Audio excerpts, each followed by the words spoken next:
Good morning and welcome to all of you. तो शुरू करते हैं हम लोग। पिछली क्लास में हाइपरबोला में एसिम्टोट्स की डेफिनेशन, एसिम्टोट्स की हाइपरबोला की इक्वेशन, उनकी properties, pair of asymptotes, hyperbola, conjugate hyperbola का रिलेशन, और अगर रेक्टेंगुलर हाइपरबोला है तो पेयर ऑफ एसिम्टोट्स रिलेशन क्या होता था, परपेंडिकुलर होती थी, ये सारी चीजें। अब आज उन पे क्वेश्चंस करते हैं। तो पहला क्वेश्चन है आपका, find the equation two the hyperbola whose asymptotes are x plus 2y plus 3 is equal to 0 and 3x plus 4y plus 5 is equal to 0 and which passes through the point 1 comma minus 1. So write the question and stop the video and take maximum 2 minutes. क्या दिया है हमें? Asymptotes की equation. पूछ क्या रहा? Hyperbola. तो property याद करिए, एसिम्टोट्स और हाइपरबोला में क्या रिलेशन था? एसिम्टोट्स में नहीं, पेयर ऑफ एसिम्टोट्स में था। तो सबसे पहले अपन क्या निकालेंगे? Equation of pair of asymptotes. Equation of pair of asymptotes. Pair of asymptotes कैसे निकलेगी? दोनों एसिम्टोट्स को जनरल फॉर्म में मल्टीप्लाई, दोनों जनरल फॉर्म में है। Equation of pair of asymptotes x plus 2y plus 3 into 3x plus 4y plus 5। अब क्या प्रॉपर्टी थी? अगर पेयर ऑफ एसिम्टोट्स पता है तो कांस्टेंट ऐड करने पर हाइपरबोला की इक्वेशन। तो so equation of hyperbola, so equation of hyperbola x plus 2y plus 3, 3x plus 4y plus 5 plus lambda. Lambda हमने कांस्टेंट, अब लैम्डा की वैल्यू कहाँ से निकलेगी? तो कंडीशन दी है, hyperbola pass through 1 comma minus 1। तो 1 कॉमा माइनस 1 पुट करेंगे तो 1 minus 2 plus 3 into 3 minus 4 plus 5 plus lambda 0। 3 plus 1 4, 4 minus 2 2, 5 plus 3 8, 8 minus 4 4। तो 8 plus lambda is equal to 0, lambda is equal to minus 8। So equation of hyperbola x plus 2y plus 3 into 3x plus 4y plus 5 minus 8 is equal to 0। तो यहाँ पे हमने property कि अगर pair of asymptotes पता है तो constant add करने पर हाइपरबोला की इक्वेशन। तो नेक्स्ट क्वेश्चन की तरफ बढ़ते हैं।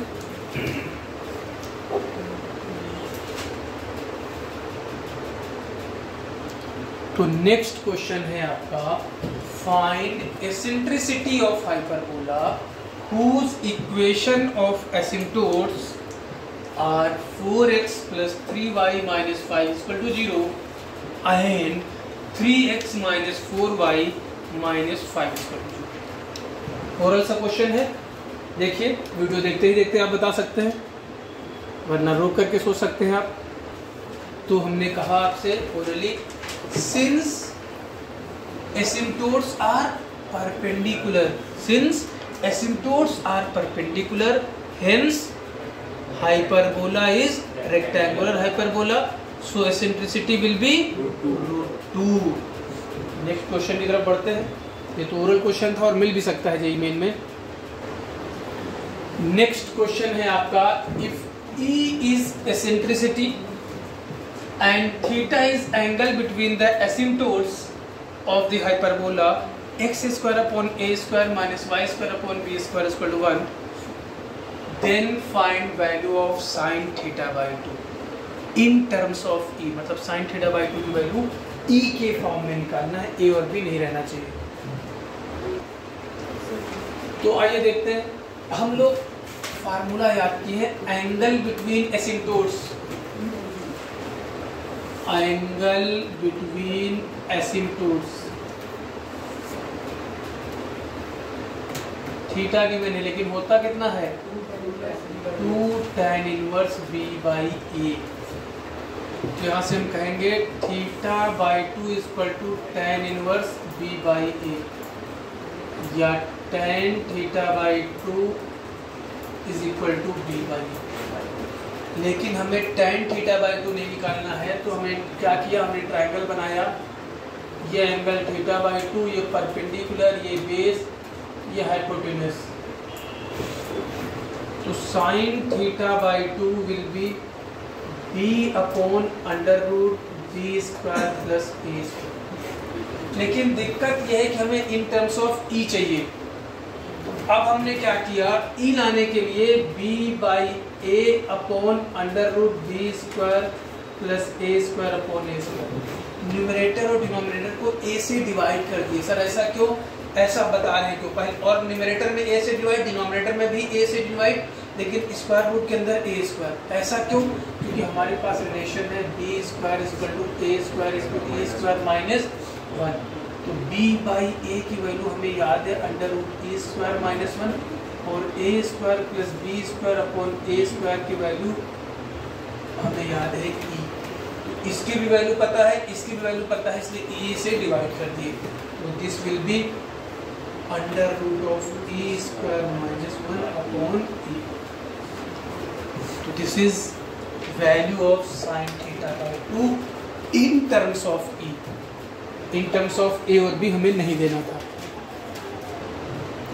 नेक्स्ट क्वेश्चन है आपका, the tangent at any point p on the hyperbola x square upon a square minus y square upon b square is equal to 1 meets the asymptotes bx minus ay is equal to 0 and bx plus ay is equal to 0 in the points q and r respectively. Prove that first part p is midpoint of qr, second area of triangle cqr is constant, third CQ into CR is equal to A square plus B square, where C is center of the hyperbola. Where C is center of the hyperbola. To write the question, then stop the video and take maximum 4.5 minutes. Try to solve your own. 4.5 minute से ज़्यादा नहीं, उसमें बन जाता है तो ठीक है, नहीं तो फिर आप वीडियो पे वापस आइए। तो चलिए आइए देखते हैं क्या दिया हुआ है। हाइपरबोला डायग्राम भी बनाते हैं पहले, और फिर ये हमारी y एक्सिस, ये x एक्सिस,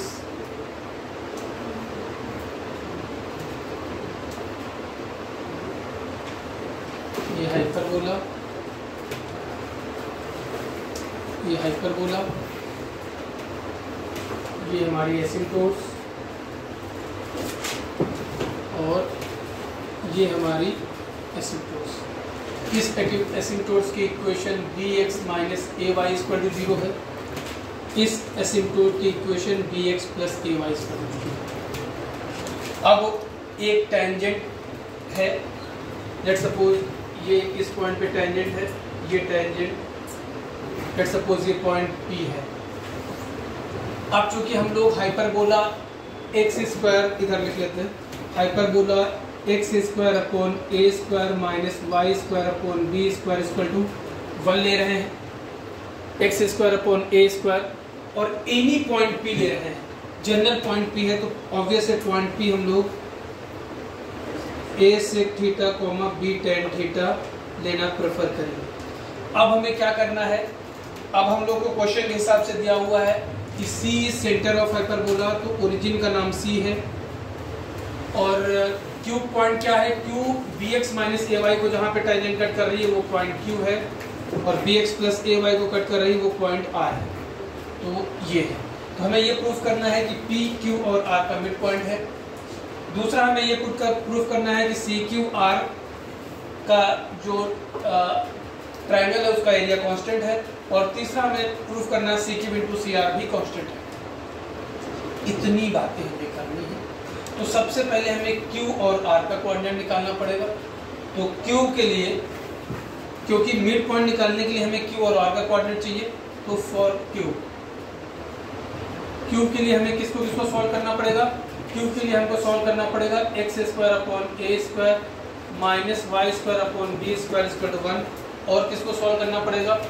दूसरे हम लोग को इस लाइन को सॉल्व करना पड़ेगा, and X upon A minus Y upon B equal to 0, X upon A equal to Y upon B equal to 0। ये, और हम लोग ने पॉइंट पी का कोऑर्डिनेट, ओ सॉरी नो, क्या हम लोग क्या बोल रहे हैं? क्यू टेंजेंट से आ रही, तो सॉरी पहले टेंजेंट लिखना पड़ेगा, गलत हम लोग बोल गए। तो सबसे पहले हम लोग को equation of tangent at P लिखना पड़ेगा। Equation of tangent at P, equation of tangent at P means X upon A sec theta minus Y upon B tan theta equal. अब Q के लिए हम लोग को, सॉरी अब हम लोग Q सॉल्व करेंगे। Q किससे मिल रहा है? इस लाइन और टेंजेंट से मिल रहा है, हाइपरबोला से नहीं मिल रहा है। तो सॉरी, अब हम लोग को x upon a sec theta minus Y upon B tan theta equal to 1 and x upon a is equal to, इसको सिंप्लीफाई करेंगे तो x upon a equal to Y upon B, Y upon B की value put किए x upon a sec theta minus X upon A tan theta equal to 1, X upon A common sec theta minus tan theta. Right hand side में देखिए, जब हम इसको लिख सकते हैं sec square theta minus tan, ये सेक स्क्वायर थीटा और टेन स्क्वायर थीटा का रिलेशन होता है, sec square theta minus tan square theta equal to 1, और इसको हम लोग लिख सकते हैं sec theta minus tan theta into sec theta plus tan theta. तो sec theta minus tan theta, sec theta minus tan theta cancel, तो x equal to a into sec theta plus tan theta. तो y की value कितनी आ जाएगी? y equal to b sec theta plus tan theta. मतलब q का coordinate आपका आ गया a sec theta plus tan theta comma B sec theta plus tan theta. R आपको निकालना पड़ेगा, बस हम लिख दे रहे हैं X upon A sec theta minus Y upon B tan theta equal to 1 and X upon A equal to minus Y upon b. इन दोनों को सॉल्व करके आपको निकालना है। हम यहाँ पे डायरेक्ट आर का कोऑर्डिनेट लिखेंगे, आप बोल देंगे।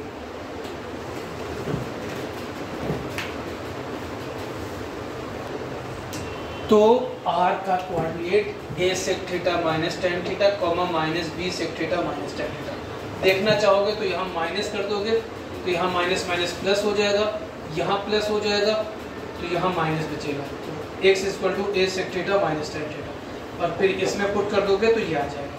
तो ये अब आपका आ गया, मतलब q का कोऑर्डिनेट और r का कोऑर्डिनेट। तो हम यहाँ लिख देते हैं q का कोऑर्डिनेट को कुछ मिटाना पड़ेगा। q का कोऑर्डिनेट हमारा आया a sec theta plus tan theta comma b sec theta plus tan theta, और r का कोऑर्डिनेट आया a sec theta minus tan theta minus b sec theta minus tan theta. अब फिर आपको ही करना होगा, आपको ही करने का मतलब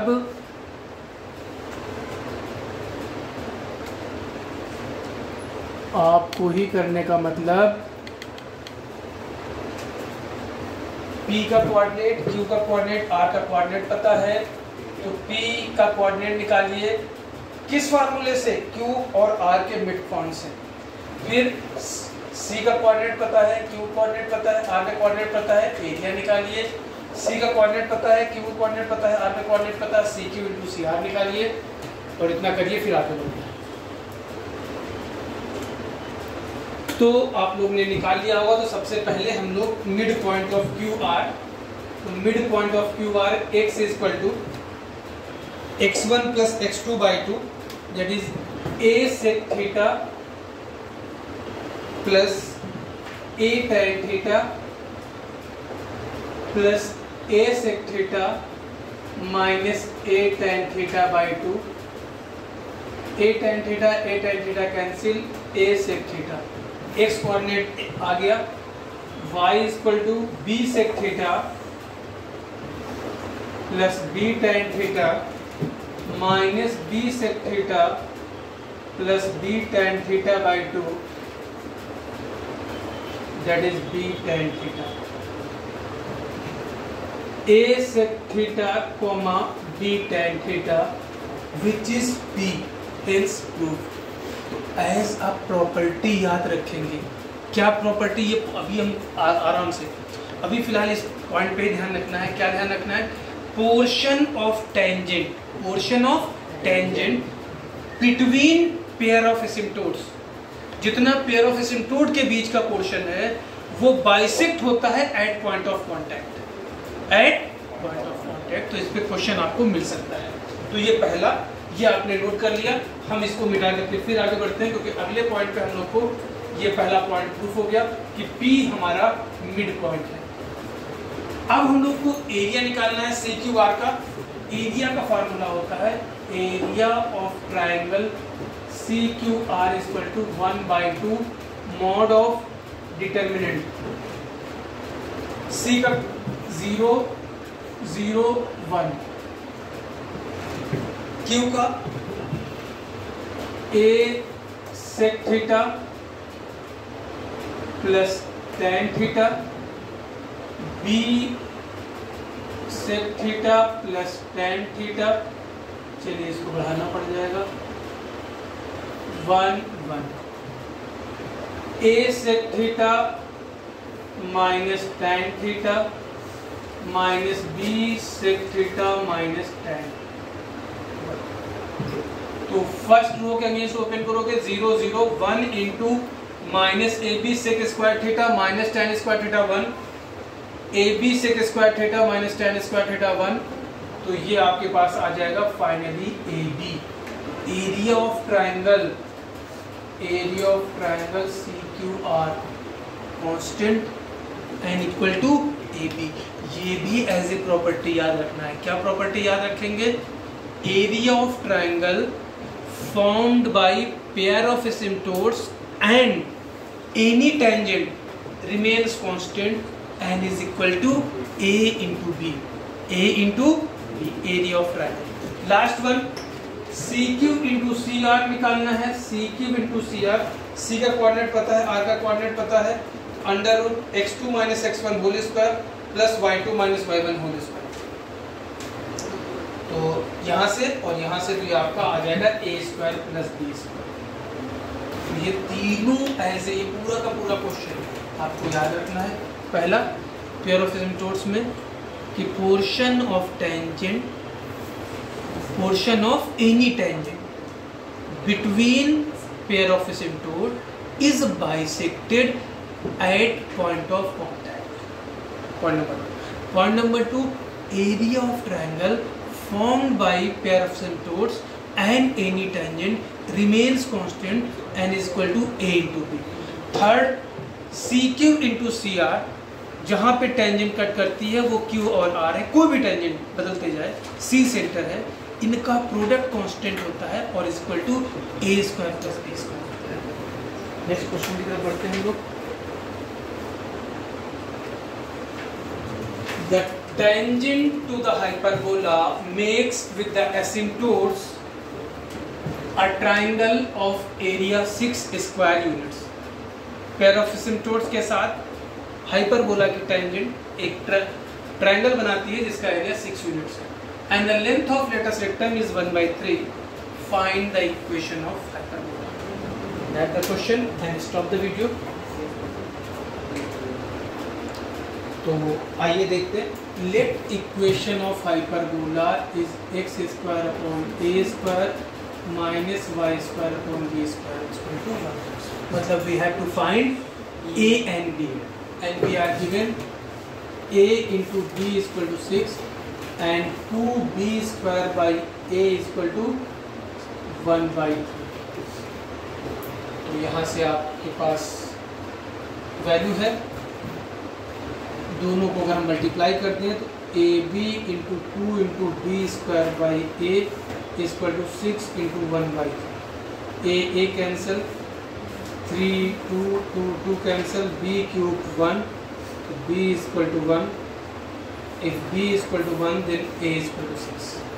hence equation of hyperbola is x square by 36 minus Y square by 1 is equal to x square by 36 minus Y square by 1 is equal to.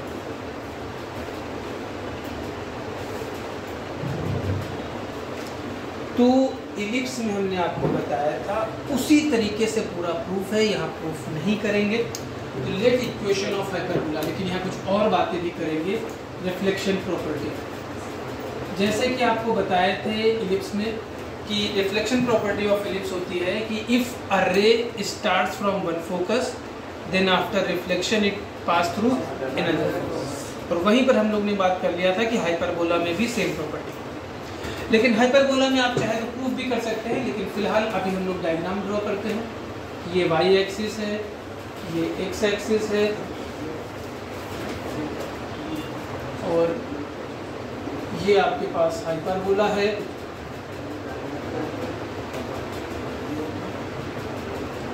और अगर कोई पॉइंट P है, ये आपका फोकस S है, ये आपका फोकस S डैश है, और यहाँ पर अगर आप कोई टेंजेंट ड्रॉ करो, कलर हम चेंज कर रहे हैं, टेंजेंट अगर पॉइंट P पे ड्रॉ करो, ये जो टेंजेंट है, ये टेंजेंट, ये जो आपकी फोकल डिस्टेंस है S डैश से P और PS, ये एंगल और ये एंगल इक्वल होती है। तो आपको प्रूफ करना है, मन करे तो घर पे कर लीजिएगा। क्या? Tangent at any point P bisects angle subtended by SS dash at P। जो फोकाई है पॉइंट P पे जो एंगल सबटेंड करते हैं उसको टेंजेंट बाइसेक्ट करता है। तो इस वजह से अगर इनमें, और यहाँ पे अगर हम लोग नॉर्मल ड्रॉ करें तो ये हमारा नॉर्मल हो जाएगा। तो अगर हम इसको कहें कि ये आपकी इंसिडेंट रे है तो ये आपकी रिफ्लेक्टेड रे। लेकिन देखने वाली बात ये है कि यहाँ पर जनरली हम जब बात करते हैं, ये पॉइंट P है अगर, तो ये रे आपको, और यहाँ पर अगर हम लोग बात करते हैं तो कहने का मतलब इसमें आपको इधर से रे जा रही तो आपको इधर जाते हुए दिखाई देगी। जैसे कि आपने अगर फिजिकली देखें, मैथमेटिकली हम लोग को ये फर्क नहीं पड़ता है कि कहाँ बन रहा है नहीं बन रहा है, ये सारी बातें हम फिजिक्स में पढ़ते हैं। अगर हम फिजिक्स वाइज देखें तो अगर रे, क्योंकि इधर से अगर हम लोग सेट करेंगे तो आप देखेंगे कि किस तरह से आपका इंसिडेंस होगा, तो अंदर रे आ नहीं पाएगी। तो यहाँ पर फिर हम बोलेंगे seems to, ray seems to start from one focus then after reflection it seems to pass from another focus. लेकिन मैथमेटिक्स में अपन को सीम से मतलब नहीं होता है। मैथमेटिक्स में जब हम बात कर रहे होते हैं तो रियल लाइफ में क्या होगा नहीं होगा, मैथमेटिशियन के पॉइंट ऑफ व्यू से, हाँ, फिर उसको आप यूज करने के पॉइंट ऑफ व्यू से फिजिक्स आप बैठ करके यूज करते हैं। तो वापस आते हैं, तो अब ये रे आई जहाँ पे इंसिडेंट की, वहाँ से नॉर्मल से इक्वल एंगल बनाते हुए, तो ये एंगल भी इक्वल। तो कुल मिला के रिफ्लेक्शन प्रॉपर्टी ऑफ हाइपरबोला भी यही है। लेकिन एक बड़ी इंपॉर्टेंट प्रॉपर्टी वो भी, उसको भी हम प्रूफ नहीं कर रहे हैं, उसको भी हम डायरेक्टली लिख रहे हैं। तो ये तो प्रॉपर्टी, दूसरी बड़ी इंपॉर्टेंट प्रॉपर्टी होती है जो आपको अभी नोट करते चलना है। क्या? कि if foci of hyperbola taken as foci and center of hyperbola as a center, और ellipse is drawn, और ellipse is drawn, अगर एक ellipse ड्रॉ किया जाए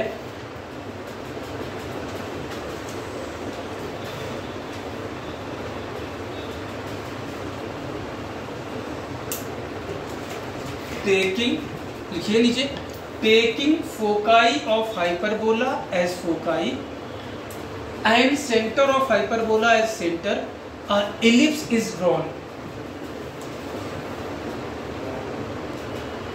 तो taking foci of hyperbola as foci and centre of hyperbola as centre of ellipse and ellipse is drawn. ये green ellipse draw हो गया, तो दोनों कनफोकल हो गए। तो अब इलिप्स की भी प्रॉपर्टी होती है कि अगर एक फोकस से स्टार्ट की तो दूसरे फोकस से पास करेगी, हाइपरबोला की प्रॉपर्टी। ये तो बड़ी इंपॉर्टेंट प्रॉपर्टी है, लेकिन जरा ध्यान से देखिए, जो ग्रीन लाइन है वो इलिप्स की नॉर्मल है और जो रेड लाइन है वो इलिप्स की टैंजेंट है। हाइपरबोला में देखो तो जो रेड लाइन है वो हाइपरबोला की नॉर्मल है और ग्रीन लाइन हाइपरबोला की टैंजेंट है। मतलब जहाँ पे दोनों कट कर रहे हैं वहाँ पे दोनों टैंजेंट एक दूसरे के परपेंडिकुलर हैं। तो ये बड़ी इंपॉर्टेंट प्रॉपर्टी हो गई कि अगर हाइपरबोला और इलिप्स कनफोकल है, मतलब फोकल दोनों के फोकाई सेम है, तो दोनों को ऑर्थोगोनली कट करते हैं। तो देख लीजिए, if hyperbola and ellipse are confocal then they cut each other orthogonally, then they cut each other orthogonally. तो यहाँ पर हम लोग ने ये तो ज्योमेट्रिकली प्रूफ हो गया। तो यहाँ पर हमें जो है, अगर आपको मन करे तो प्रूफ कर सकते हैं, अदरवाइज इलिप्स बन गया। इलिप्स की प्रॉपर्टी हाइपरबोला में यूज़ कर लिए, लेकिन कुल मिला के आपको ये प्रॉपर्टी याद रखना है पहली कि if a ray starts from one focus then after reflection it will pass through another focus in case of hyperbola as well as ellipse. And next property है कि if ellipse and hyperbola are confocal, मतलब दोनों के foci same है, center same है, तो दोनों एक दूसरे को ऑर्थोगोनली कट करेंगे। जहाँ कहीं ज़रूरत पड़ेगी हम यूज़ करेंगे। अब क्वेश्चन,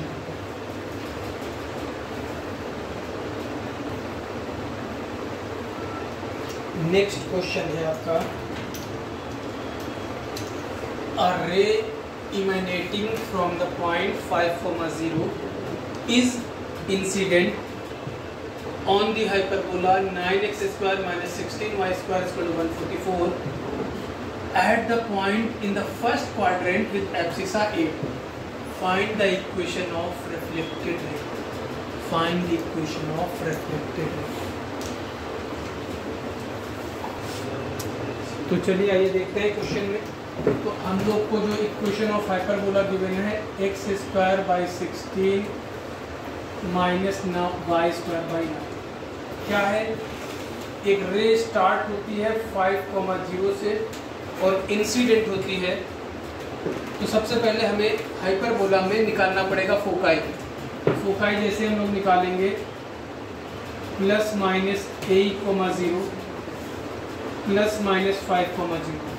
तो 5, 0 क्या है? फोकाई है। तो 5, 0 से स्टार्ट कर रहा है, तो रिफ्लेक्टेड रे कहाँ से पास करेगी? Reflected ray will pass through minus 5, 0। और कहाँ से पास करेगी? जहाँ पे इंसिडेंट करेगी। इंसिडेंट कहाँ पे कर रही है? x = 8 पे। तो जब x = 8, 64/16 minus 1 y square by 9, तो y square equal to 48 × 9/16।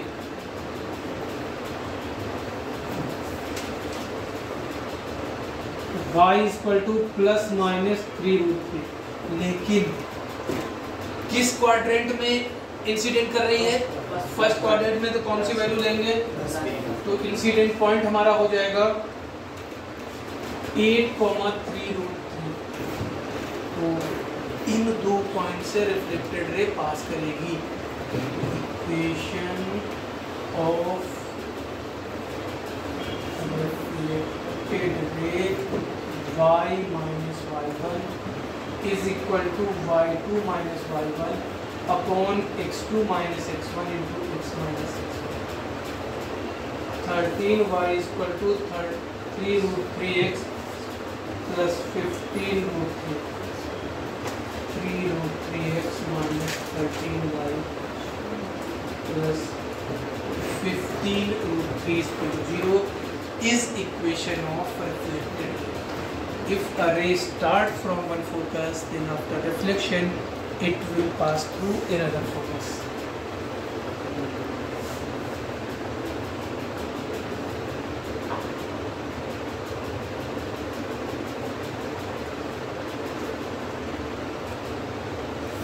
Next question है, if ellipse x square upon a square plus y square upon b square equal to 1, a greater than b and hyperbola x square minus y square equal to c square cut at right angles, then which option is right? First, a square plus b square equal to c square, b square minus a square equal to c square, a square minus b square equal to c square, a square b square equal to 2c square.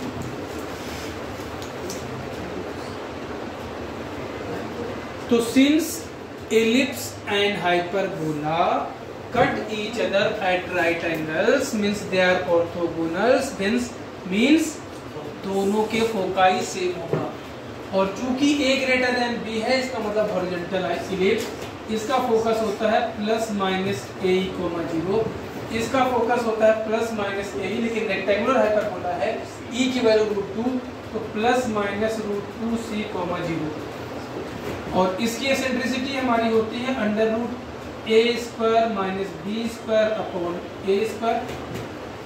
तो आपका plus minus ई की value put करने पर under root a square minus b square plus minus under root 2c, दोनों के foci same होंगे, y coordinate same है, x coordinate same होना चाहिए। Squaring both side, a square minus b square equal to 2c square, किस option a में है? नहीं, अच्छा सी में।